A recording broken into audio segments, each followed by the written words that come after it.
Hello, risk takers. How are you? This is Yash, and welcome back to Society Point. So, what is about today's action to do? In the last session, actually, we completed preposition off and off. है ना? एक double F वाला double F वाला of कर लिया था and एक F वाला सिंगल एफ वाला ऑफ कर लिया था, है ना? तो आज के सेशन में we are going to begin with through as a simple preposition. तो आज के सेशन में हमें जैसे कंटिन्यू करना है अपनी सिंपल preposition की सीरीज, देन हम डबल preposition के ऊपर आएंगे. तो आज का जो टर्न होगा वो थ्रू का होगा. ठीक है, आज के सेशन में हम through as a simple preposition को करेंगे. उसके बाद एक दो और आई थिंक बचती है सिंपल preposition. उसके बाद our simple preposition would be totally completed. And उसके बाद हमें क्या करना है, उसके बाद हमें डबल prepositions के ऊपर आ जाना है, like up to, into, on to, इस तरीके से, है ना? चलो स्टार्ट करते हैं. We have to do what, we have to complete our today's agenda and target, है ना? चलिए. तो थ्रू देखा होगा लाइफ में बहुत बार, और आप इग्नोर नहीं कर सकते थ्रू को. ऐसा नहीं कह सकते you did not our use और सी थ्रू इन एनी बुक, है ना? देखा होगा, जरूर देखा होगा. ये बार बार रिपीट होती है सिंपल प्रिपरेशंस. तो डायरेक्टली यूजेस के ऊपर आते हैं. छोटा सेशन होगा, छोटा सेशन होगा आज का भी, क्योंकि थ्रू के ज्यादा यूजेस नहीं है, है ना? जितने भी है, जितने भी इंपॉर्टेंट यूजेस है, I have included all of them into my slide. ठीक है, तो सेशन को कंप्लीट करते हैं, उसके बाद हम नेक्स्ट सेशन पे चलते हैं. चलिए. तो I have taken a black pen and uses में पहले यूज की बात करेंगे. To mean from one end of something to the other. ठीक है, and it refers to something with limits on top, bottom and the side. इसका मतलब क्या हो गया? ठीक है, इसका मतलब ये हो गया है कि भाई एक तो आपको है ना, जब थ्रू यूज करना है जब आपका ये मतलब हो, ये वाला, from one end of something to the other. इसका मतलब क्या हो गया? एक ये एंड है आपका और एक ये एंड है. ठीक है, यहां से वहां जाने की बात हो, ठीक है, एक एंड से दूसरे एंड जाने की बात हो, तो आप किसका यूज करोगे? थ्रू का यूज करोगे. और साथ ही साथ जब आपको कोई ऐसा सराउंडिंग डिनोट करवानी हो, ठीक है, जिसका टॉप बंद हो, ठीक है, बॉटम बंद हो और साइड्स भी बंद हो, यानी कि पूरा एज अ होल. ठीक है, इस तरीके से. मतलब सिंपल सी बात ये है कि अगर आपको कोई ऐसी जगह जाना है जो एनक्लोज्ड हो, ठीक है, एनक्लोज्ड हो, लाइक कोई एग्जांपल दे सकते हो आप इमीडिएटली? कोई ऐसा स्पेस ऑन द अर्थ जो एनक्लोज्ड होता है, ठीक है, we know the example, tunnel, है ना? टनल जो होता है वो एनक्लोज्ड होता है. तो we have a good example. तो टनल में जब इधर से उधर जाएंगे, एक एंड से उधर जाने की बात करेंगे दूसरे एंड की तरफ, तो हम एक ही प्रपोजिशन का यूज करेंगे जो कि है थ्रू, है ना? थ्रू इस तरीके से यूज होता है. Example, the Delhi metro run through the tunnel. Simple सी बात है, एक सेंटेंस हमने देख ही लिया है. टनल का आपको पता है, जो टनल होता है उसकी चारों साइड क्या होती है? क्लोज होती है. ठीक है, यानी कि अगर टनल है उसके अंदर आपको जाना है, ठीक है, and it is surrounded by enclose area, ठीक है, उस केस में मूवमेंट के लिए आप केवल किसका यूज करोगे? थ्रू का. मैंने आपको बता रखा है जो मूवमेंट होता है इधर से उधर जाने के लिए एक प्रपोजिशन और होती है, सिंपल प्रपोजिशन यूज होती है, दैट इज टू, है ना? टू भी यूज होती है कब? नेविगेशन के लिए, डायरेक्शन के लिए, मूवमेंट के लिए from one end to other, है ना? बट अगर कोई ऐसी स्पेस की बात कर रहे हो, ऐसी जगह की बात कर रहे हो जो एनक्लोज्ड है, ठीक है, जो ऊपर से नीचे चारों तरफ बंद है, तो उस केस में आप टू का यूज ना करके किसका यूज प्रेफरेबल होगा आपके लिए? यूज करना थ्रू का. ठीक है, किसका यूज करना चाहिए आपको? थ्रू का. The Delhi metro run through the tunnel. इसका मतलब क्या हो गया? जो दिल्ली मेट्रो है, ठीक है, अब तो बहुत सारी मेट्रोज आ गई हैं, है ना? तो वो टनल के थ्रू चलती है, यानी कि समझ में आ गया ना?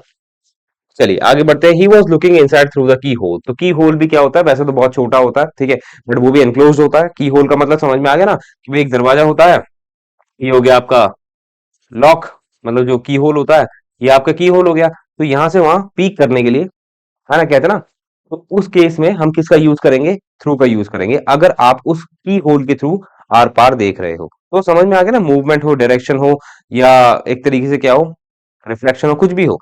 अगर वो एनक्लोज्ड एरिया के अंदर होगा जिसकी चारों साइड्स क्लोज होगी, ठीक है, तो उस केस में आप किसका यूज करोगे? थ्रू का यूज करोगे, कि भाई वो की होल से देख रहा था. ठीक है, I hope you must have got easily. Next देखते हैं. टू मीन टू अकम्प्लिश और एंड विद सक्सेस. सिंपल सी बात है, अकम्प्लिश मतलब क्या होता है? ये वाला वर्ड आपने ना बहुत बार देखा होगा. कहाँ पे? When you play a game, है ना?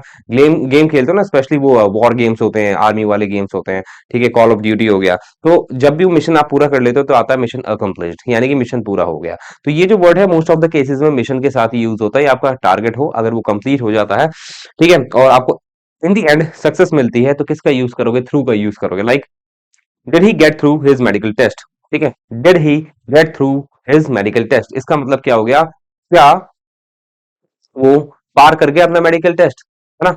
या इसको ऐसे ही बोल सकते हैं, क्या वो सक्सेसफुल हो गया अपने मेडिकल टेस्ट में। हिंदी कुछ भी बनाओ, समझ में आ जाना चाहिए कि भाई आपको सक्सेस के लिए इन द एंड थ्रू का यूज कर सकते हो। तो थ्रू का एक ये भी यूज है। I hope you must have got. आगे बढ़े।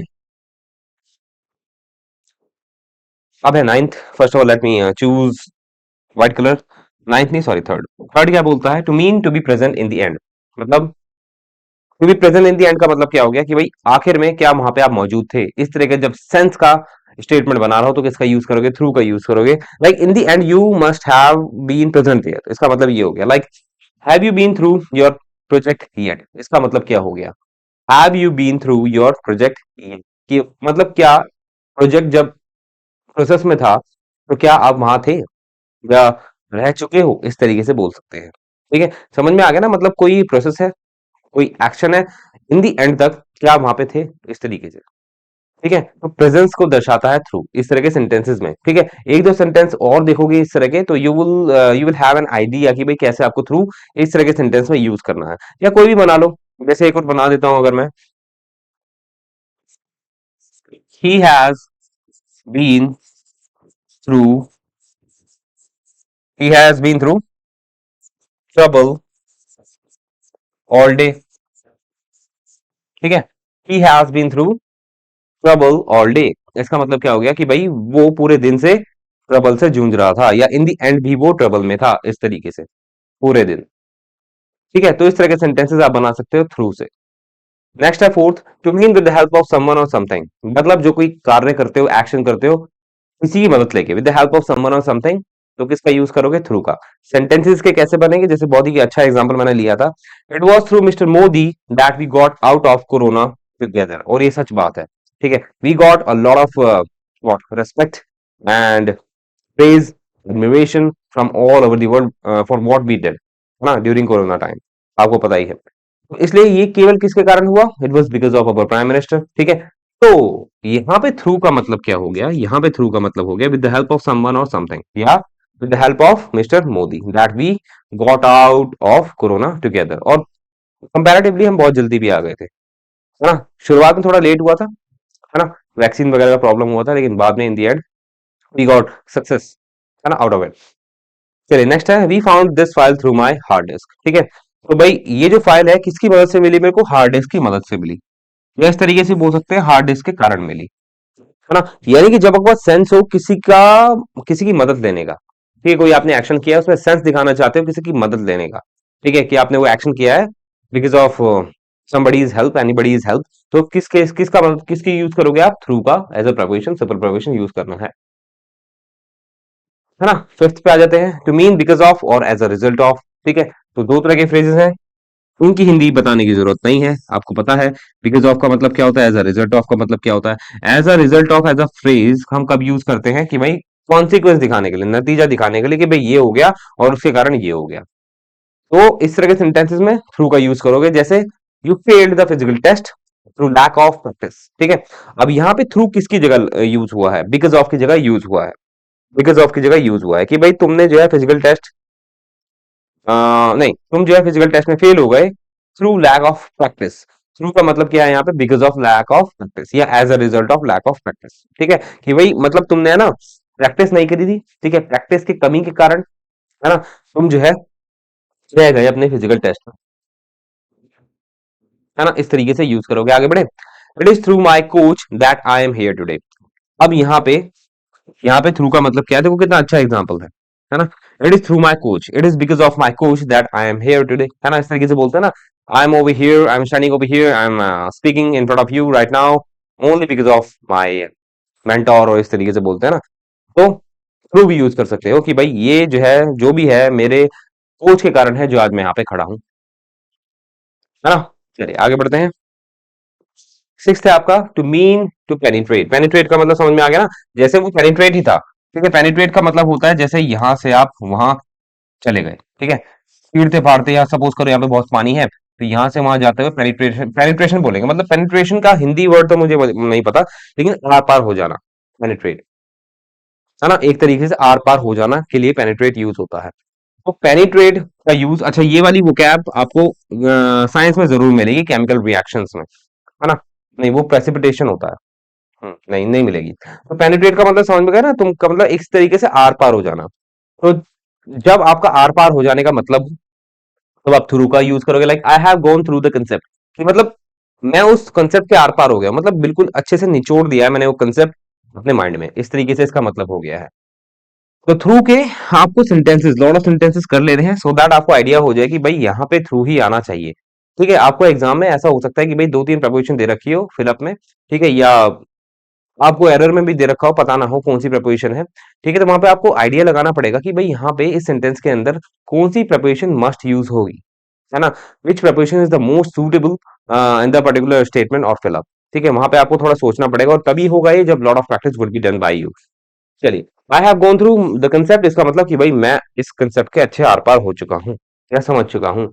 The murderer ran a knife through her stomach. ठीक है, आर पार कर दिया, समझ में आ गया ना। तो ये इस एग्जांपल से, अगर ऊपर वाले समझ ना आया हो तो इस वाले से पक्का समझ में आ गया होगा कि जो किलर है, मर्डरर है, उसने क्या करा है, रैन अ नाइफ, नाइफ को बिल्कुल ऐसे कर दिया, आर पार कर दिया है थ्रू हर स्टमक। ठीक है, एग्जांपल अच्छा नहीं है बट समझने के लिए ऐड करना पड़ा, I had to add this statement. ठीक है, बिकॉज न्यूज़पेपर्स में इस तरीके से स्टेटमेंट दिख जाती हैं। आई होप समझ में आ गया होगा, आगे बढ़े। Next, in place of via, via देखा होगा बहुत बार। ठीक है, ये इंग्लिश वर्ड नहीं है, आई थिंक ये लैटिन वर्ड है। ठीक है, बाकी पता नहीं। एक विज भी होता है ना, एक विज भी होता है, विज का मतलब होता है नेमली, है ना। तो अब हम वाया के बारे में देख लें। वाया कब यूज करोगे, इंस्टेड ऑफ थ्रू आप यूज कर सकते हो। वाया मतलब क्या होता है, ठीक है, थ्रू आप यूज कर सकते हो। वाया, वाया मतलब होता है बाय मीन्स ऑफ या बाय द वे ऑफ। ठीक है, मतलब तरीका बताता है कि भाई आप जो भी एक्शन लेते हो। ठीक है, तो वाया की जगह आप थ्रू का भी यूज कर सकते हो, थ्रू की जगह वाया का यूज कर सकते हो, like the soldiers marched via the forest whole day. इसका मतलब क्या हो गया, जो सोल्जर्स हैं, है ना, जो सिपाही हैं, वो उन्होंने मार्च किया, ठीक है, via the forest whole day, पूरे दिन फॉरेस्ट के वाया, फॉरेस्ट के वाया मतलब उसके आर पार या उसके थ्रू, है ना। तो यहाँ पे आप वाया की जगह थ्रू भी यूज कर सकते हो। ठीक है, तो इस तरीके से आर पार वाली फीलिंग आ जाती है व्हेन यू यूज थ्रू। ठीक है, फॉरेस्ट है, घना है, ठीक है, वहां पे आराम से वॉक तो नहीं बोलोगे, तो फॉरेस्ट के लिए हमें ना पता है प्रपोजिशन, सिंपल प्रपोजिशन थ्रू का ही यूज करते हैं। वाई, बिकॉज फॉरेस्ट होता है बहुत घना, तो फॉरेस्ट के लिए वॉक यूज नहीं होगा और मूव अराउंड नहीं होगा। फॉरेस्ट के लिए जो बेटर जो वो कैब है वो यही है कि आर पार, है ना, कि भाई फॉरेस्ट को चीर फाड़ते हुए या फॉरेस्ट के आर पार हम चले गए, इस तरीके से बोलते हैं ना। तो forest is not a barren land और सिंपल लैंड कि भाई आप वहां से आराम से निकल चुको। तो फॉरेस्ट एक ऐसा लैंड है जिसके लिए थ्रू ही प्रपोजिशन यूज करते हैं, है ना, हमेशा, क्योंकि वहां से एक इस तरीके से गुजरना होता है फॉरेस्ट के। ठीक है, तो इसलिए फॉरेस्ट के लिए हमेशा वाया थ्रू का यूज करना। His family have passed through many adversities, adversities का मतलब क्या हो गया, डिफिकल्टीज। अब इसका मतलब क्या हो गया, उसकी जो फैमिली है या फैमिली मेंबर्स हैं, ठीक है, उन्होंने मतलब बहुत झेला है क्या, बहुत डिफिकल्टीज को। ठीक है, तो यहाँ पे वाया भी आ सकता था और थ्रू भी है, मतलब एक तरीके से समझ में आ गया ना कि मतलब झेलते हुए गए हैं सफरिंग्स को, इस तरीके से सेंस को समझो कि भाई क्या, क्यों यहाँ पे थ्रू लग रहा है, क्यों यहाँ पे और कोई प्रपोजिशन नहीं लग रही है, बिकॉज आप है ना उसको झेल रहे हो, ठीक है, आर पार जा रहे हो या इस तरीके से मतलब गुजर रहे हो उसमें से। ठीक है, उसको आप पास कर रहे हो। ठीक है, तो इस तरीके से आप समझ सकते हो कि भाई थ्रू का यूज कर रहे हो। तो his family has passed through my sorry, his family have passed through many adversities. तो वाया की जगह आप यूज कर सकते हो what, through. And with this अपना कंप्लीट हो गया है थ्रू, क्यों नहीं, हाँ थ्रू कंप्लीट हो गया। अच्छा, ये क्या है, बट है। ठीक है, बट मैंने एडिशनली ऐड किया है, वैसे तो ये जो सेशन था इसका जो थंबनेल भी होगा थ्रू का ही होगा, बट एक्चुअली में बट भी एक तरह का ऐसा वर्ड है जो आपको बहुत बार देखने को मिलेगा कंजंक्शन की तरह। ठीक है, जिसकी हिंदी क्या होती है, लेकिन होती है ना। बट एज अ प्रपोजिशन भी आपको कभी कभार दिख सकता है, और मुझे कोई ऐड इसलिए करना था कि इसके लिए अलग सेशन नहीं बना सकता था, बिकॉज इसकी जो स्लाइड है वो केवल यही है। इसके अलग सेशन बनाता तो 2-3 मिनट का या ज्यादा ज्यादा 5 मिनट का ही बनता, तो I did not want that कि भाई केवल 5 मिनट के लिए बट के लिए एक अलग से सेशन बनाऊं। तो इसलिए I added this slide in through only, through the slides of to, है ना, टू लगना था, हाँ, to the slides of through only, है ना।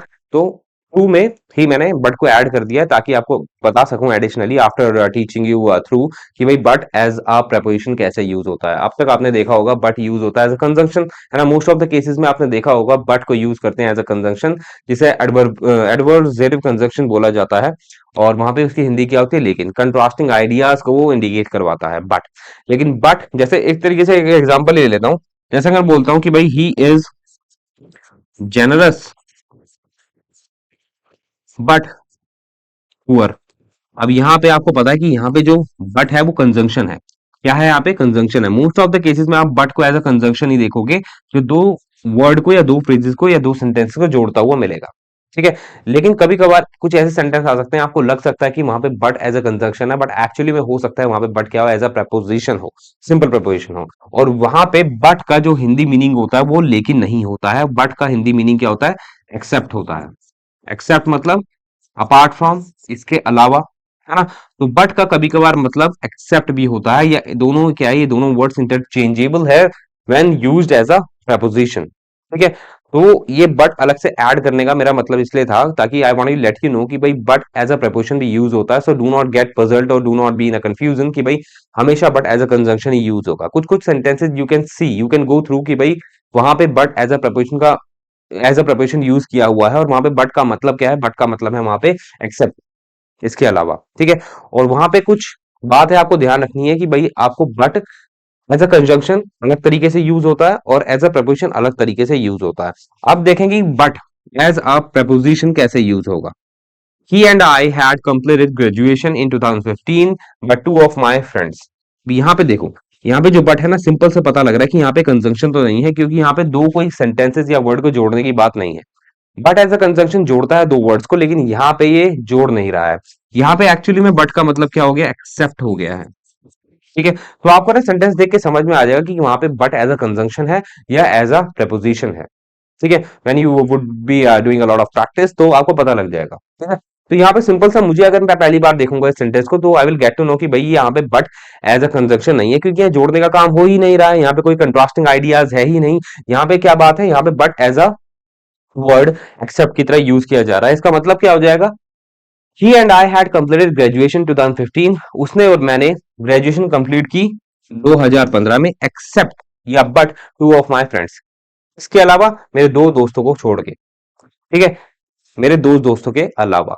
ठीक है। तो यहाँ पे बट का मतलब है एक्सेप्ट, और ये कब यूज होता है? जब इस तरीके सेंटेंस बनाने हो कि भाई हमने तो ग्रेजुएशन, मैंने उसने ग्रेजुएशन कर ली थी 2015 में, लेकिन तो नहीं आएगा यहाँ पे, लेकिन मतलब नहीं है। ठीक है। लेकिन मत सोचना, यहाँ पे मतलब हो गया मेरे दो दोस्तों को छोड़ के या मेरे दो दोस्तों के अलावा। ठीक है। एक और देख लेते हैं। I understand and can pass all the subjects but mathematics. तो यहाँ पे सिंपल सी बात है, यहाँ पे बट क्या है? एज अ प्रपोजिशन है कि भाई मैं जो है समझता हूँ और पास कर सकता हूँ किसी भी सब्जेक्ट को, सभी सब्जेक्ट को पास कर सकता हूँ एक्सेप्ट मैथमेटिक्स। ठीक है। और ये मेरा खुद का स्टेटमेंट है, मैंने ऐड किया है कि भाई मैं कुछ भी सब्जेक्ट पढ़ा सकता हूँ, पढ़ सकता हूँ। ठीक है। लेकिन मैथमेटिक्स मैं डब्बा हूँ, जीरो हूँ। ठीक है। तो इसी तरीके से मैंने सेंटेंस बना दिया related to me, related to my career and life. तो I made this sentence and ये बिल्कुल सूटेबल है। ठीक है। कि भाई यहाँ पे मैंने बोलना चाहता था कि भाई मैं सभी सब्जेक्ट समझता हूँ, बोलता हूँ, ठीक है, सिखा सकता हूँ, पढ़ सकता हूँ, एक्सेप्ट मैथमेटिक्स, मैथमेटिक्स के अलावा। तो यहाँ का बट का मतलब है अलावा, ना कि लेकिन। लेकिन जो हिंदी होती है बट की वो कंजंक्शन वाली होती है, लेकिन यहाँ पे बट एज अ प्रपोजिशन है। हिंदी क्या हो गई इसकी? अलावा, के अलावा। ठीक है। All but she. और एक बात और ध्यान रखना है, बट एज अ प्रपोजिशन है। आपको पता है बट के एक एक तरह का प्रपोजिशन है, और आपको इस बात का पता है कि अगर प्रपोजिशन के बाद कोई प्रोनाउन आएगा तो वो क्या आएगा? ऑब्जेक्टिव केस में आएगा। अगर आप बट एज अ कंजंक्शन का यूज कर रहे हो, ठीक है, बट एज अ कंजंक्शन का यूज कर रहे हो, तो आप बट के बाद सब्जेक्टिव प्रोनाउन का यूज कर सकते हो। जैसे अगर मैं आप एग्जांपल बना दूं अभी इमीडिएटली कि भाई ही बट आई, ठीक है, is not a good guy. ठीक है। नहीं, नहीं, यहाँ पे ये कंजंक्शन वाला नहीं है, give me a moment please. यहाँ पे दोबारा प्रपोजिशन वाला ही हो गया है।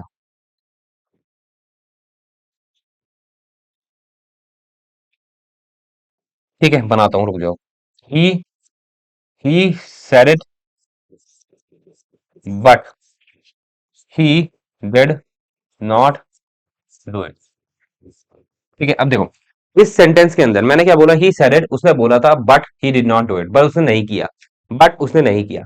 यहाँ पे जो बट है वो कंजंक्शन वाला है, दो सेंटेंस को जोड़ रहा है, एक ये वाले सेंटेंस को जोड़ रहा है और एक ये वाले सेंटेंस को आपस में जोड़ रहा है, इन दोनों सेंटेंसेस को जोड़ रहा है बट। ठीक है, तो यहाँ पे बट की हिंदी क्या हो जाएगी लेकिन, और यहाँ पे बट क्या हो जाएगा, कैसा कंजंक्शन काम कर रहा है, क्यों, क्योंकि यहाँ पे जोड़ने का काम कर रहा है कि भाई उसने बोला था लेकिन उसने नहीं किया, है ना। और इस बात को ध्यान रखना है, जो कंजंक्शन वाला बट होता है उसके बाद अगर कोई प्रोनाउन आता है तो वो सब्जेक्टिव केस में आता है, इसमें आता है सब्जेक्टिव केस में आता है, क्योंकि क्लॉज यही कहता है कि भाई सबऑर्डिनेट क्लॉज में बट के बाद सब्जेक्टिव सब्जेक्ट आएगा, उसके बाद क्या आएगी, वर्ब आएगी। ठीक है, तो आपको इस बात का ध्यान रखना है कि बट जब कंजंक्शन वाला होगा तो उसके आगे जो सब्जेक्ट आएगा वो सब्जेक्टिव केस में होगा, ठीक है, ऑब्जेक्टिव में नहीं। यानी कि कोई प्रोनाउन आएगा, ठीक है, प्रोनाउन है, तो वो ऑब्जेक्टिव केस में नहीं है, मैंने हिम का यूज नहीं किया, मैंने ही का यूज किया है, सब्जेक्टिव केस में है। ठीक है, तो जब बट एज अ कंजंक्शन होगा तो कोई आगे प्रोनाउन आएगा तो सब्जेक्टिव केस में होगा, बट जब बट क्या होगा as a pronoun, sorry, but क्या होगा एज अ प्रपोजिशन होगा। जब बट को एज अ प्रपोजिशन यूज करोगे तो उसके आगे अगर कोई प्रोनाउन की जरूरत है तो वो केवल ऑब्जेक्टिव केस में आएगा, जैसे यहाँ पे मैंने लिखा हुआ है सिंपल सेंटेंस में, ऑल बट शी होगा या हर होगा, डिड नॉट कम।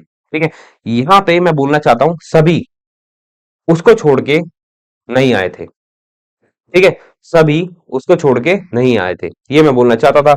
अभी यहाँ पे ये शी गलत हो गया है, हर होगा, क्यों, क्योंकि यहाँ पे जो बट है ना एज अ प्रपोजिशन है, एज अ प्रपोजिशन काम कर रहा है, और आपको पता है कि भाई प्रपोजिशन के बाद अगर कोई कोई क्या आता है, प्रोनाउन आता है, तो वो क्या होता है, ऑब्जेक्टिव केस में होता है। जैसे बोलते हैं ना, between between her and me, between के बाद हर क्यों आया और मी क्यों आया, बिटवीन के बाद यहाँ पे शी क्यों नहीं आया और यहाँ पे आई क्यों नहीं आया, इसलिए नहीं आया क्योंकि बिटवीन क्या एक तरह का preposition है, preposition के बाद अगर कोई pronoun आता है तो ऑब्जेक्टिव केस में होगा, और सिंपल सी बात है यहाँ पे जो बट है वो एज अ preposition है, तो इसके बाद जितने भी pronoun आएंगे, कोई भी pronoun आएगा वो केवल और केवल ऑब्जेक्टिव केस में होगा। ठीक है, तो इस बात को ध्यान रखना है, आपको सारी बातें को ध्यान रखना है related to associated with but. ठीक है, एंड कंप्लीट हो गया, इतना ही था। तो आज के सेशन में, वैसे तो इस सेशन था किसका, वैसे इस सेशन था थ्रू का, but I wanted to tell you but separately, अगर बट के लिए एक सेशन बनाता तो भाई 5 मिनट का ही बनता, तो I did not wanna do that. ठीक है, तो आज के सेशन में we learn about simple preparation through and but, है ना। और अब हम नेक्स्ट सेशन में मिलते हैं, ओवर बच रहा है एंड आई थिंक शायद ओवर ही बच रहा है, ठीक है, सिंपल प्रिपरेशन में। ठीक है, तो ओवर के बारे में हम पढ़ेंगे नेक्स्ट सेशन में, एंड उसके बाद we are going to begin with double preparations. ठीक है, और कंपाउंड प्रपोजिशंस भी देख सकते हैं, है ना। चलिए अब हम मिलेंगे नेक्स्ट सेशन में, till then what you have to do, have fun and keep on preparing. Bye.